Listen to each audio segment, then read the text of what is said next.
गयाजी में बिहार विधानसभा चुनाव 2025 के नामांकन के अंतिम दिन सोमवार को राजनीतिक सरगर्मी तेज रही। कांग्रेस पार्टी की ओर से मोहन श्रीवास्तव ने पूर्व केंद्रीय गृह मंत्री सुबोध कांत सहाय और अपने समर्थकों के साथ नामांकन पत्र भरा। नामांकन के बाद मीडिया से बात करते हुए श्रीवास्तव ने कहा कि गया की जनता इस बार विकास, शिक्षा और रोजगार के मुद्दों पर मतदान करेगी। उन्होंने दावा किया कि कांग्रेस जनता की उम्मीदों पर खरी उतरेगी। मोहन श्रीवास्तव ने गया शहर की समस्याओं पर प्रकाश डालते हुए कहा कि शहर में कचरा प्रबंधन, सौंदर्यीकरण और साफ सफाई की कमी है। उन्होंने आरोप लगाया कि डॉक्टर प्रेम कुमार लगभग 35 वर्षों से मंत्रालय में हैं, लेकिन अंतर्राष्ट्रीय ख्याति प्राप्त गया शहर का विकास शून्य है। उन्होंने जीतने पर शहर की ट्रैफिक समस्या दूर करने, ओवरब्रिज और फल्गु नदी के किनारे रिंग रोड बनाने का वादा किया, जिससे जाम से निजात मिलेगी। आज दूसरे चरण का नामांकन का अंतिम तिथि है।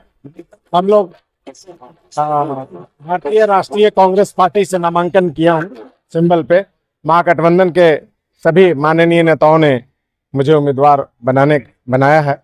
गया जी में गली गली में कोविड से लेकर के घर घर एक एक दरवाजा का सौंदर्यीकरण, सफाई, रोड, नाली, गली, पानी, जन्म से मृत्यु तक सेवा कर रहे हैं।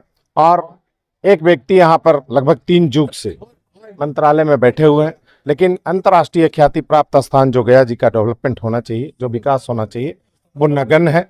और अब समय नहीं है, समय कम है, ज़्यादा है। इसलिए मैं गया जी की जनता से अपील करना चाहता हूँ कि भारी बहुमत से मुझे चुनाव जिताएं और गया की सेवा का शक्ति दें, पावर दें। थोड़ा और शक्ति मिलने से गया जी का अंतर्राष्ट्रीय ख्याति प्राप्त स्थान के हिसाब से हम लोग यहाँ पर काम और सेवा करने के लिए चुनाव लड़ रहे हैं। अगर जीत के आते हैं तो सबसे पहला काम ट्रैफिक का व्यवस्था, जो चलना फिरना पुरानी शहर है, इसका ओवरब्रिज और मेट्रो, साथ ही साथ फल्गु नदी के किनारे रिंग रोड का निर्माण के लिए पहली लड़ाई होगी।